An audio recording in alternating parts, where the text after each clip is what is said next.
It was a mistake. Rugby World Cup referees criticize rushed bunker system. World Rugby have been criticized by their own match officials for bringing in the bunker system for the Rugby World Cup. After trialing it during the World Rugby U20 Championship and the World Cup warm-up matches, it was introduced for the global tournament. It received a mixed reception, with some backing the idea and others slamming the governing body for their choice to implement it. How bunker was perceived.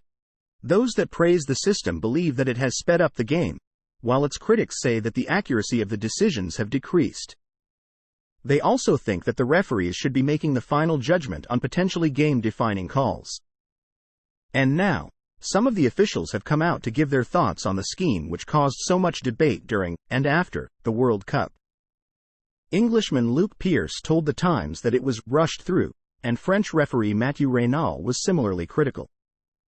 I think it was probably a mistake to put the bunker in at the last moment just before the World Cup without practicing it and using it more, Raynal told The Telegraph.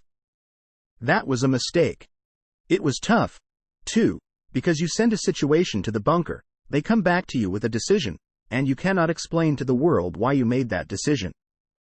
Before that, we could put words on the footage and could take people by the hands and they followed us until the final decision. That was interesting in terms of communication and explanation.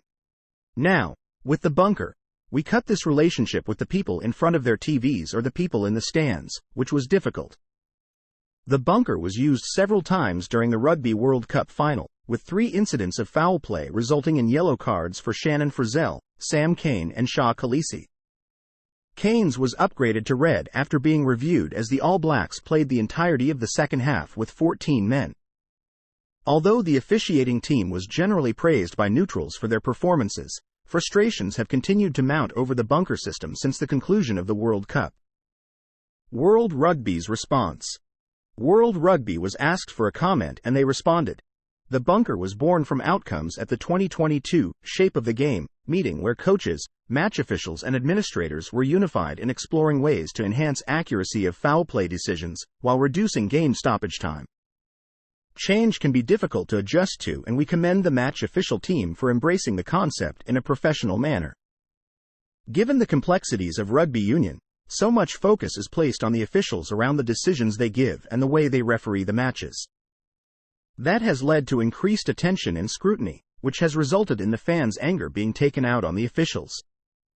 World Cup final referee Wayne Barnes was subjected to death threats in the wake of the showpiece event, a year after he and his family was targeted by South African supporters following an end-of-year test in 2022. It would be interesting to see a game without a TMO. After one mistake, people would accept it. After 2 mistakes, they'd start to complain, and then after 3 mistakes, they would ask for the TMO to be brought back, Raynal added. We cannot fight against mistakes or avoid refereeing mistakes. We just need to accept it, and we'll lose less energy fighting for 0 mistakes in a game. In rugby, we forgive player mistakes, forgive coaching mistakes, but we never forgive refereeing mistakes.